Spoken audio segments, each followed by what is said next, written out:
seen in the past that 20 days is too short and 30 days is too long. So if you have a rotation of 25, that should keep the grass as best as possible. Just divide the farm by 25 and just graze that amount of acres, no matter what covers on it in the day, and to see if you can bring back in ground, if there's silage ground on the platform, to make as much ground as possible available to cows.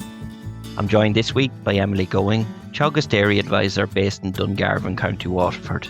We're going to get an update from Emily on the current situation on farms in her catchment area, and Emily also shall have some key pieces of advice for farmers over the coming weeks. Thanks for joining us, Emily. You've had a number of discussion groups in recent weeks, and I suppose, what are the main topics for discussion at the minute, Emily? With the current situation down here in Dungarvan, we're quite dry. I think the rest of the country is starting to catch up on how dry we are. So the diet basically of the groups going around has been 6 to 8 kilos of grass, 5 to 6 kilos of meal, and 5 to 6 kilos of silage going in as well. Performance at the moment, group averages were about 1.6 kilos of milk solids. So look, there's a lot of feed going in, and that's where we are. So yeah, obviously the situation in terms of drought and grass growth has dropped off. But what are the figures actually looking like within the groups? You know, where is average farm cover, and what has growth rates actually dropped to in the region? Average farm covers are dropping to below 500, and growth rates are at 30 and below. So that would indicate that there's a 60 millimetre soil moisture deficit, and fertiliser applications have stopped. Yeah, and the advice, Emily, to those farmers in terms of when you're having those discussions, you mentioned there that there's 68 kilos of silage going in, probably 5 or 6 kilos of meal. It's probably farm dependent, but are a lot of farms in a similar situation now at this stage? Yeah, look, it's very farm dependent, and obviously the lads that are stocked a bit higher are coming under pressure quicker. But look, the advice around that is to try and drop the demand as much as possible. So look, breeding season is coming to an end there now as well. So the bull is one animal that should be gone. And look, if heifers are still on the milking platform, they definitely should be gone as well. And calves as well. But look, the key piece of advice around it is to keep the rotation length at 25 days. Like we've seen in the past that 20 days is too short and 30 days is too long. So if you have a rotation of 25, that should keep the grass as best as possible. And look, 25 days, just divide the farm by 25 and just graze that amount of acres, no matter what covers on it in the day, and to see if you can bring back in ground, if there's silage ground on the platform, to make as much ground as possible available to cows. And then so ultimately graze that area. You know your set area, as you say, it's going to differ in terms of what feed is actually available. So it's just a matter then of putting in silage and concentrate then to make up the deficit. Yeah. Yeah, exactly. Yeah, look, it's gonna, like, the silage and the meal is gonna have to go in. And look, if at this time of the year as well, probably looking at doing a fodder budget as well is what I'm saying to people. Like, if this drought continues, to see what way they're going to be fixed for the winter, and to look at buying silage bales if they can. Like, So really, I suppose when you're going to the market to buy silage, it's inevitable you're probably buying dry cow feed, and I think that's good advice. Get that if there is a deficit, I suppose, identify it early, and if you are purchasing, it's likely you're purchasing feed for the early part of the winter for those dry cows, rather than leaving it into next spring. I think that's where people often get caught. There's never really a winter feed deficit, Emily, in, July, August type of thing. It always comes in February, March, April, maybe. So I think that's really, really good advice. You mentioned there around fertilizer and nutrient. What's the advice around that? yeah, look, so sure, look, at the moment, in my area anyway, most of the fertilizer has ceased completely, because the growth rates are below 30.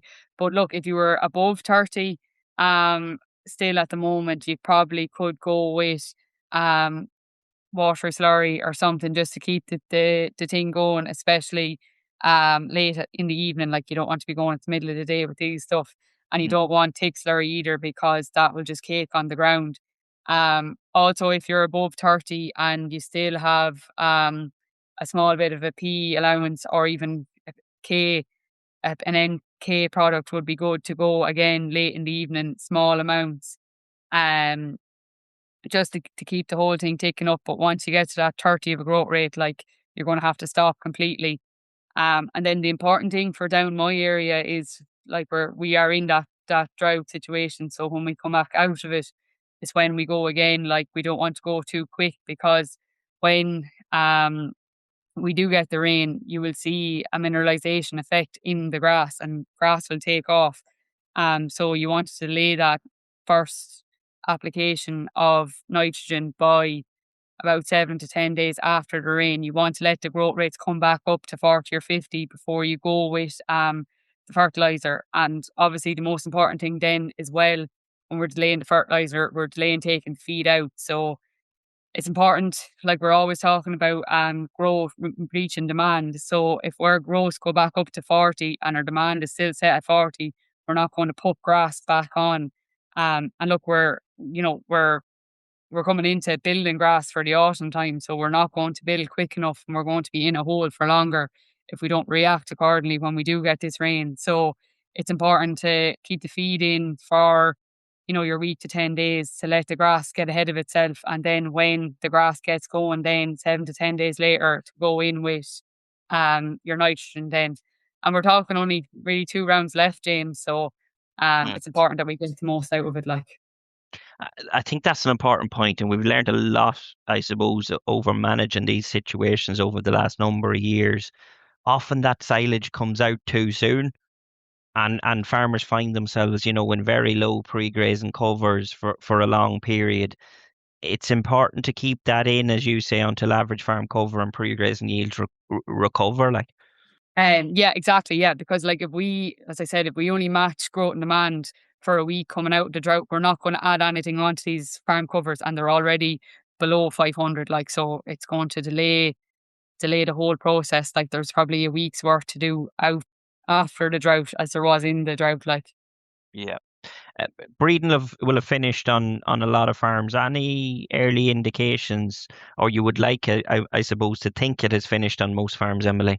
Um, would you like, or is there any indications, I should say, of how the breeding season has went? we would hope all bulls are out at this stage. If not, you're talking a late April calf. Like, so, that's not ideal.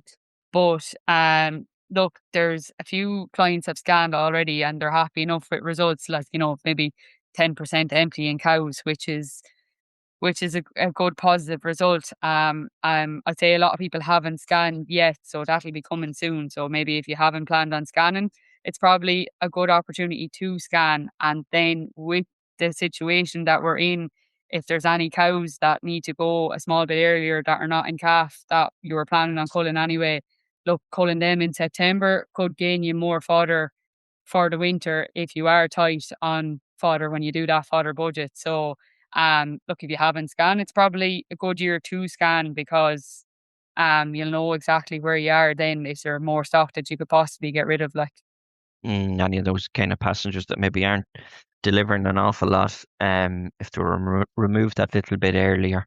Any other points, I suppose, you'd want to make? Obviously, in terms of a lot of the discussion has been around that feed. You mentioned the winter feed situation, and every farmer needs to assess that. What about young stock? It's one that's maybe I think is often forgot at this time of year. What would be the advice to your clients with regards to young stock over the coming weeks and months? yeah, exactly. Yeah, look, so you have your calves first of all. Just make sure they're done for parasites at the moment.